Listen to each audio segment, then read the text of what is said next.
If you're holding the railing tighter than you used to, if you hesitate before stepping off a curb because you're not sure your knees will hold you, if you've started avoiding stairs entirely because the pain simply isn't worth it, your knees are sending you a warning that could genuinely cost you your independence if it goes unanswered. Let me tell you about Dorothy, 68, a retired schoolteacher who loved her garden more than almost anything. She came to see me because she'd stopped kneeling in it entirely, afraid her knees wouldn't let her get back up.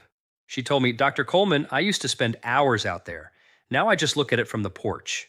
Here's what changed things for Dorothy, and what I'm about to walk you through today. 5 specific exercises tested in research settings on hundreds of seniors that improved knee stability meaningfully within just a matter of weeks. No injections, no surgery required to get started, and no medications with side effects. Just movements that wake up the muscles your knees have been quietly relying on their entire life and have likely lost along the way. By the end of this video, you'll know exactly what those 5 exercises are, why the first 3 target the muscles everyone talks about, while exercise 4 targets one almost nobody mentions, and why exercise 5 may be the single most important habit builder of the entire routine. Stay with me through all 5 because they build on each other. I'm Dr. David Coleman. Here's what we're covering today, and I want you to stick with it start to finish because the order matters. A wake-up exercise that reactivates your thigh muscles in under 60 seconds. A movement that reveals whether you're quietly losing muscle control without realizing it. The exact chair movement that makes standing up feel safer and steadier again. A side hip strengthener most doctors never mention, the real key to stopping that inward knee collapse. A mini squat technique that rebuilds bending confidence in as little as 2 weeks. Let's get into why this actually happens first, because understanding the mechanism is what makes people stick with a routine like this. Let me ask you something. How many times this week have you stood up from your recliner and paused, just for a second because your knees felt stiff, weak, or uncertain? How many times have you grabbed onto the table, the armrest, the counter, not because you wanted to, but because you didn't quite trust your legs to hold you? And here's the part that tends to keep people up at night. You start quietly avoiding things. Fewer trips to the store, fewer visits with family, less gardening, fewer walks around the block, and maybe you haven't said it out loud yet, but somewhere underneath you're wondering, is this simply how it's going to be from now on? Here's what nobody sits patients down and explains. Your knee pain very often isn't really about your knee. In a large proportion of cases, knee pain after 60 develops because the muscles surrounding the knee, your quadriceps, your hip stabilizers, your glutes, have quietly weakened over time. When those muscles stop doing their share of the work, the knee joint absorbs pressure it was never designed to handle alone. Over time, that produces inflammation, instability, and pain that tends to worsen month over month. Quick pattern interrupt. Think about the last time your knee felt unstable, not necessarily painful, just uncertain. Was it climbing stairs, turning quickly, or standing up? Each of those moments points toward a different muscle group we're going to address today. Research from the National Institute on Aging followed hundreds of seniors managing chronic knee pain and found something genuinely surprising. A large majority had perfectly healthy knee joints on imaging, but severely weakened thigh and hip muscles. When those specific muscles were strengthened through targeted exercise, knee pain dropped meaningfully within about 8 weeks. Most standard care only treats the symptom, a pain medication, advice to rest. Today, we're addressing the actual cause. Exercise 1. The Quad Activator Press.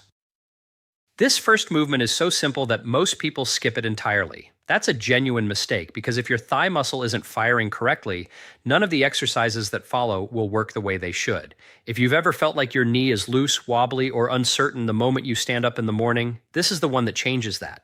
I want you to actually try this with me, not just watch. Starting position. Sit on a firm chair or the edge of your bed, both feet flat on the floor to start. Step 1, straighten your right leg out in front of you, heel resting on the floor or bed, toes pointing up toward the ceiling. Step 2, tighten the muscle on the front of your thigh as if you're pressing the back of your knee down into the surface beneath you. You're not bending or forcing the knee, just squeezing the thigh muscle itself. Step 3, hold that squeeze for 5 seconds, breathing normally throughout. Step 4, fully relax the muscle and notice the difference between tension and rest. Do 10 repetitions on your right leg, then switch to your left and do 10 more, eventually working up to 3 sets of 10 on each side. You should feel the front of your thigh tighten and your kneecap pulls slightly upward. You should not feel sharp pain inside the joint itself. A common mistake here is bouncing the knee or unnecessarily tensing your neck and shoulders. Keep the movement slow and controlled. If you find yourself holding your breath, you're pushing harder than necessary. If 5 seconds feels like too much at first, start with 3. And if your knee feels sore afterward, simply reduce the effort by half. Physical therapists have long used this exact quad activation pattern, and studies tracking it found meaningful improvement in quad muscle response time after just 4 weeks of consistent practice, which directly reduces both knee instability and fall risk. Do this every morning before getting out of bed, and within the first week, most people notice their knees feel more stable the moment they stand. Exercise 2. The straight leg lift. Here's something most people don't realize. Your knee can feel weak, not because the joint itself is damaged, but because your thigh muscle has quietly forgotten how to hold your leg steady while it's in motion. If your knee has ever felt like it might give out while walking, or unsteady when lifting your foot to step over something, this exercise addresses that directly. Starting position. Lie flat on your back on your bed or an exercise mat. If getting onto the floor is difficult, your bed works perfectly well. Step 1. Bend your left knee so that foot is flat on the bed, supporting your lower back. Step 2. Keep your right leg completely straight, toes pointing toward the ceiling. Step 3. Before lifting anything, tighten the front of your right thigh, pulling your kneecap upward toward your hip. Step 4. Keeping the leg straight, slowly lift it about 10 to 12 inches off the bed. You don't need height here. Hold in the air for 2 seconds. Step 5. Slowly lower the leg back down with control, never simply letting it drop. Do 10 repetitions on your right leg, switch sides for 10 more, and work up to 2 sets of 10 per side over time. You should feel your thigh muscle working hard, possibly a slight burn in your hip, and a bit of shaking is entirely normal. That's the muscle waking up. The biggest mistake here is letting your knee bend as you lift. If your straight leg turns into a bent leg, stop, reset, tighten the thigh first, then lift again. If 10 inches feels like too much initially, start with 6, or place a rolled towel under your knee for support. Clinical trials tracking this exact movement across several hundred seniors found significant improvement in knee pain and stability after 6 weeks, outperforming a comparison group relying solely on pain medication. Do this every night before bed, and within 2 weeks, stepping up onto a curb or climbing into a car tends to feel noticeably more confident. Exercise 3. The sit-to-stand strengthener. This may be the most important movement in your entire day because every single time you stand up from a chair, your knees either get a little stronger or a little weaker. There's rarely a neutral outcome. If you're using your hands to push yourself up every time, your leg muscles are quietly shutting down over time. This was actually the exercise that gave Dorothy her first real breakthrough. She told me she'd started counting how many times she rocked forward before she could get out of her recliner. 3, sometimes 4. Within a couple of weeks of practicing this one alone, she was up in one motion, no rocking, no grabbing the armrest. She said it was the first time in a year she'd stood up without thinking about it first. Pause for a moment and actually try this. Stand up from your chair slowly and pay attention. Are you leaning far forward, using your hands? Are your knees shaking? Sit back down. That's exactly what we're about to address. Starting position. Sit in a sturdy, non-rolling chair near the front edge of the seat rather than all the way back. Step 1. Place both feet flat on the floor, about hip-width apart, positioned slightly behind your knees rather than out in front. Step 2. Lean your chest forward slightly, as if your nose is moving over your toes. This shifts the work towards your legs, rather than straining your knees. Step 3. Press through your heels in the middle of your feet. Tighten your thighs and glutes, and slowly stand until fully upright, pausing for 1 second at the top. Step 4. Slowly lower yourself back into the chair, controlling the landing rather than dropping into it. Start with 5 slow repetitions, working up to 10, and eventually 2 sets of 10. You should feel your thighs and glutes working hard, but not sharp pain in the knees themselves. Watch that your knees track in the same direction as your toes. Don't let them collapse inward, and keep your feet flat rather than rising onto your toes. If your chair sits too low, a firm cushion raises the seat height, and using your hands lightly on the armrests at first is fine. Just aim to rely on them less each week. Exercise studies consistently show that seniors doing this movement 3 times weekly experience real change within about 5 weeks, most no longer needing their hands to stand up at all, with knee discomfort during standing dropping substantially. Do this every morning and evening, and within about 10 days, standing up tends to feel noticeably easier, safer, and more automatic. Exercise 4. The side hip knee saver. Here's where things get genuinely interesting. You can perform exercises 1 through 3 flawlessly, and if the muscle on the outside of your hip remains weak, your knee will likely still hurt. When your hip is weak, your knee tends to drift inward every time you walk, turn, or step sideways, and that inward collapse places significant stress directly on the knee joint. If your knee has ever felt like it buckles while turning in the kitchen, or unstable when stepping sideways to avoid something, this is very often the missing piece. Starting position. Stand next to your kitchen counter or behind a sturdy chair, one or both hands resting on the surface for balance. Step 1. Stand tall, feet about hip width apart, toes pointing forward, chest lifted, shoulders relaxed. Step 2. Slowly step your right foot out to the side, a comfortable distance, no need for a large step, placing your foot down gently. Step 3. Bring your right foot back to the starting position. Step 4. Repeat the same pattern with your left foot, stepping out to the side, then returning. Do 10 steps per side, working up to 15 as it becomes easier, eventually 2 full rounds. You should feel this in the side of your hip and outer glute, with your standing leg working to keep you balanced, a good sign the exercise is targeting correctly. A common mistake is letting the toes turn outward without noticing, which changes the entire exercise, and leaning your upper body away from the moving leg, stay tall throughout. If needed, make the step smaller, or hold the counter with both hands instead of one. Researchers studying seniors with knee pain at a major academic center found that a large majority had genuinely weak hip abductor muscles, the side hip muscles specifically. When those muscles were strengthened through side-stepping exercises like this one, knee alignment improved substantially and discomfort dropped meaningfully within about 7 weeks. Do this 3 times weekly, and within 2 weeks, your knees tend to feel noticeably more stable navigating a crowded room or moving around furniture. A safety note before exercise 5. Before we move to the final exercise, this matters. If you have severe arthritis, a knee replacement, or you're currently recovering from any knee injury or surgery, check with your doctor before starting this routine. And if you manage high blood pressure, heart issues, or take blood thinners, get medical clearance first. These movements are safe for most people, but every individual situation is different, and your safety always comes first. Exercise 5. The counter mini squat. Here we are, the final movement. And I want to frame this one properly because it's genuinely different from the 4 you've just done.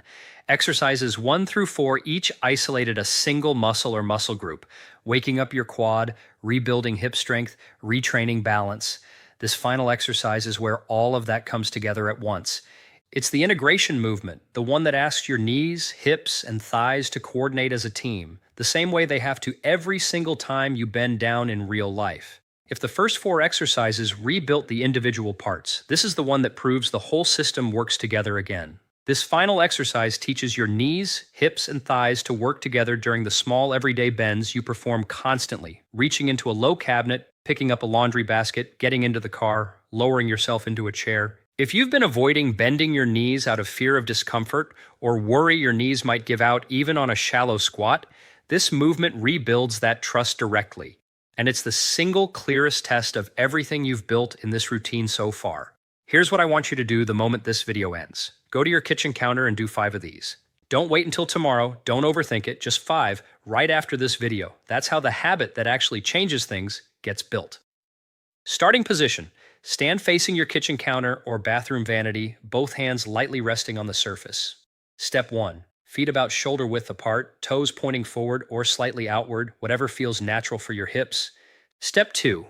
Stand tall, imagining a gentle upward pull at the top of your head, and lightly tighten your stomach. Step 3. Slowly bend your knees and send your hips slightly backward, as if about to sit into a chair behind you. Only go down a few inches for many people. That's genuinely enough. Step 4. Keep your heels flat on the floor, knees tracking in the same direction as your toes. Step 5. Press through your feet and return to standing, moving slowly in both directions, no dropping, no bouncing at the bottom. Start with 6 to 8 repetitions, working toward 10, and eventually 2 sets of 10. You should feel this in your thighs and hips, possibly your knees working, but never sharp pain. A common mistake is letting the knees collapse inward. If that happens, shrink the movement and gently guide the knees outward so they stay aligned with your feet. Don't let all your weight shift into your toes. Keep pressure spread through your whole foot, especially your heels. If needed, make the squat shallower or place a chair behind you as a safety net. Clinical trials testing this exact mini squat movement on several hundred seniors with knee osteoarthritis found meaningful reductions in knee stiffness and improvement in functional mobility after 6 weeks of practicing it 3 times weekly, meaning participants could bend, squat, and move with noticeably less discomfort. Do this every morning while your coffee brews, and within 2 weeks, bending down to pick something up tends to feel natural again, rather than something to brace for. Of everything in this routine, this is usually the exercise patients tell me made them feel like they'd gotten a genuine piece of their independence back. The 3 mistakes. Mistake 1. Skipping exercise 1 because it feels too simple to matter. The quad activator press looks almost too basic to bother with, but it's the foundation everything else builds on. Without your quad firing properly, the remaining 4 exercises won't deliver their full benefit. Mistake 2. Rushing the sight-to-stand movement. Speed defeats the purpose here. The slow, controlled tempo, particularly the pause at the top and the controlled lowering, is what actually strengthens the muscles rather than simply moving through the motion. Mistake 3. Ignoring the side hip exercise because it doesn't feel directly connected to knee pain. Given how many people with knee pain turn out to have weak hip abductor muscles specifically, skipping this step because it doesn't feel like a knee exercise leaves a significant gap in the routine. Building the routine. You don't need to complete all 5 exercises in a single sitting if that doesn't suit your day. The quad activator press works well first thing in the morning before getting out of bed. The straight leg lift fits naturally before bed at night. The sit-to-stand strengthener can be done morning and evening.